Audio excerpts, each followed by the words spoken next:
Srpski selektor Edin Zuković zadovoljno je sabirao utiske na Srbija Openu u Beogradu, gde su naši atletičari bili na nivou svojih najboljih rezultata.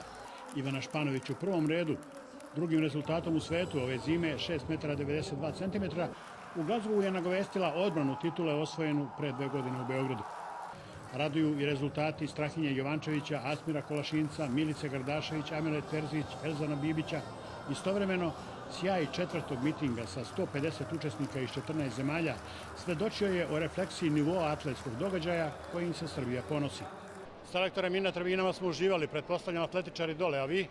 Pa naravno, mislim, vidjeti pune tribine u Beogradu, atletski miting potpuno opravdao svoje očekivanja, što kažu svaki rezultat i ono što jedan miting krasi, odnosno jedno takmičenje je rezultat. Ivana Španović na svom nivou, Strahinja Jovančević dobar, Elzan Bibić, Amela Terzić, Aleksa Kijanović, Milana Tirnanić, znači svi oni koji su već sa normama za Glazgov su stvarno bili izuzetno dobri, stvarno su dobro takmičili i sigurno da sa punim pravom mogu reći da je naravno ovo jedan od, ako ne i najbolje organizovani miting ovde u Beogradu i iskreno se nadam da će do godine biti još bolje. Novo ime je Trgovčević, još dovoljno nepoznat srpskoj javnosti.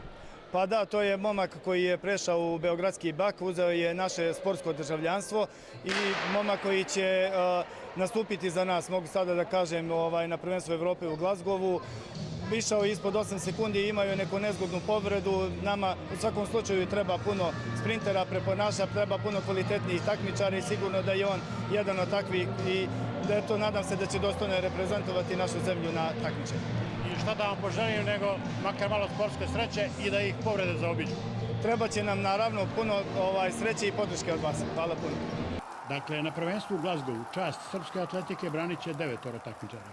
Ivana Španović i Milica Gardašević u skoku u dalj, sprinteri Milana Tirnanić i Aleksa Kijanović, Maja Ćirić na 400 metara, kuglaš Asmir Kolašinac, srednje prugaši Amela Terzić i Elzan Bibić i Luka Trgovčević na 60 metara sa preponama.